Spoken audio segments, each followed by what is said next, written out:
फिलहाल सीधे रुख करते हैं। अमित शाह इस वक्त जेएनयू मुद्दे पर बात कर रहे हैं, सुनिए क्या कहना।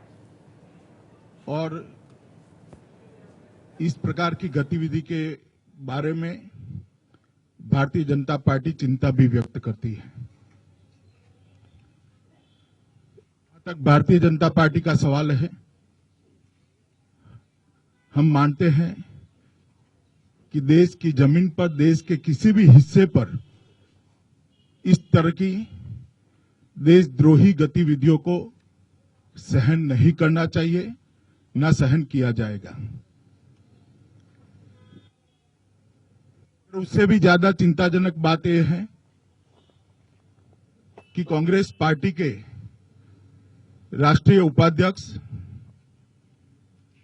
श्री राहुल गांधी ने वहां जाकर जिस तरह से इस घटना का समर्थन किया, वो इससे भी ज्यादा चिंता की बात है। भारतीय जनता पार्टी देश की रक्षा करने वाले शहीद जवानों के परिवारों के साथ खड़ी है। सीमा पर सुरक्षा करने वाले जवानों के साथ खड़ी है और हम मानते हैं कि हर राष्ट्रभक्त व्यक्ति और संस्था का कर्तव्य है कि वो सीमा की सुरक्षा करने वाले जवानों की संवेदनाओं की चिंता करें। सर्वोच्च न्यायालय ने अफजल गुरु को फांसी की सजा दी। उसके बाद भी इसके समर्थन में जो नारे लगे, देश के को तोड़ने के लिए नारे लगे, जैसे पाकिस्तान जिंदाबाद, भारत की बर्बादी तक जंग जारी रहेगी, अब जब हम शर्मिंदा है, तेरे का हर घर में अफजल होंगे, भारत तेरे टुकड़े होंगे। अगर इसको कांग्रेस के उपाध्यक्ष अभिव्यक्ति के आजादी के नाम पर इसका समर्थन करना चाहते हैं, तो मैं कांग्रेस पार्टी से पूछना चाहता हूं कि इससे बड़ी देशद्रोह के लिए सबूत क्या हो सकती है जो ये नारे हैं। और आज भी कांग्रेस के कोई प्रवक्ता इस घटना के लिए ना माफी मांग रहे हैं, ना कांग्रेस अध्यक्ष माफी मांग रही है, ना कांग्रेस के उपाध्यक्ष माफी मांग रहे हैं। और आज भी सभी प्रवक्ता अभिव्यक्ति की आजादी के मुद्दे पर देशद्रोह की गतिविधियां जो हो रही है उसके समर्थन में लगे हैं। चलते चलते बात वहां तक पहुंच जाती है कि जो मन में बात होती है बाहर आ जाती है। कांग्रेस के प्रवक्ता अफजल गुरु को अफजल गुरु जी भी बोल देते हैं, क्योंकि जो मन में पड़ा है वो बाहर आ जाता है। मैं कांग्रेस पार्टी से पूछना चाहता हूं कि Congress party as a party, उनके उपाध्यक्ष श्री राहुल गांधी जी ने जो बयान दिए हैं, इसका समर्थन करती है क्या? इसका जवाब देना चाहिए। मैं श्री राहुल गांधी जी को पूछना चाहता हूं कि अभिव्यक्ति की आजादी के नाम पर आप देशद्रोही गतिविधियों का समर्थन करते हैं, उस वक्त आपको देश की संसद की सुरक्षा करने वाले जो जवान शहीद हुए हैं, उनके परिवारों की संवेदना का ख्याल है क्या?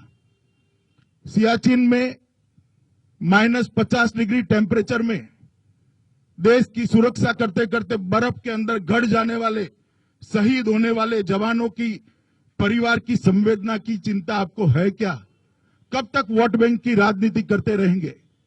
वोट बैंक की राजनीति कर आप वोट बैंक की राजनीति के आड़ में देशद्रोही प्रवृत्तियों को शेल्टर करने तक पहुंच गए हैं। इसकी चिंता आपको है क्या? मैं भारतीय जनता पार्टी की ओर से मांग करता हूं कि इस पूरे मामले पर कांग्रेस पार्टी ने और कांग्रेस अध्यक्षा ने अपना स्टैंड स्पष्ट करना चाहिए, अपना रुख साफ करना चाहिए, क्योंकि देश की जनता जानना चाहती है कि अभिव्यक्ति की आजादी की कांग्रेस की व्याख्या क्या है।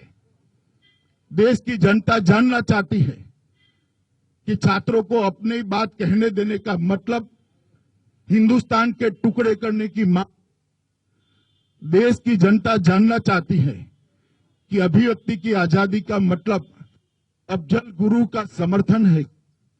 देश की जनता जानना चाहती है कि अभिव्यक्ति की आजादी का मतलब संसद पर हमले का समर्थन है क्या।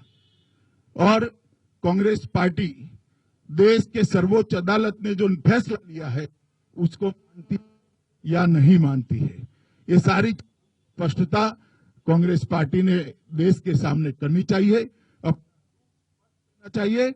और अगर ऐसा लगता है कि शहीदों के परिवारों के प्रति संवेदना है, देशद्रोहियों का साथ नहीं देना है, तो कांग्रेस अध्यक्षा ने और कांग्रेस के उपाध्यक्ष ने देश से तुरंत माफी मांगनी चाहिए। ये भारतीय जनता पार्टी मांग करती है।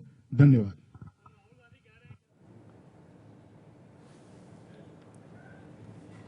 बीजेपी अध्यक्ष अमित शाह को सुन रहे थे आप। सीधा हमला कांग्रेस अध्यक्ष सोनिया गांधी राहुल गांधी पर, कहा कि जवाब दे सोनिया गांधी, राहुल गांधी, कांग्रेस पार्टी जवाब दे। राहुल ने देश विरोधी घटना का समर्थन किया है, देश विरोधी नारे लगाने वालों का समर्थन किया है। अभिव्यक्ति की आजादी के नाम पर इस तरह की आजादी नहीं दी जा सकती है। माफी मांगे राहुल गांधी। अभी तक ये कहा अमित शाह ने कि कांग्रेस पार्टी की तरफ से माफी नहीं मांगी गई है। राहुल गांधी माफी मांगे क्योंकि वो गए जेएनयू और उन्होंने समर्थन किया इस पूरी घटना का जिसमें देश विरोधी नारे लगाए गए। और साथ ही कांग्रेस अध्यक्ष सोनिया गांधी से भी कहा कि वो सामने आए, वो माफी मांगे और इस पर कांग्रेस पार्टी अपना रुख साफ करे। देशद्रोहियों का समर्थन कर रही है कांग्रेस पार्टी। राहुल गांधी खुद गए जेएनयू और समर्थन किया, तो राहुल गांधी से साफ कहा है बीजेपी अध्यक्ष अमित शाह ने कि राहुल गांधी माफी मांगे और बताएं कि वो किसके साथ खड़े हैं। देश विरोधी गतिविधियां बर्दाश्त नहीं की जाएंगी, ये कहा अमित शाह ने। उन्होंने कहा कि किस तरह से सियाचिन में जो जवान लड़ रहे हैं, सीमा पे जो जवान लड़ रहे हैं और संसद की सुरक्षा करते हुए जो जवान शहीद हुए,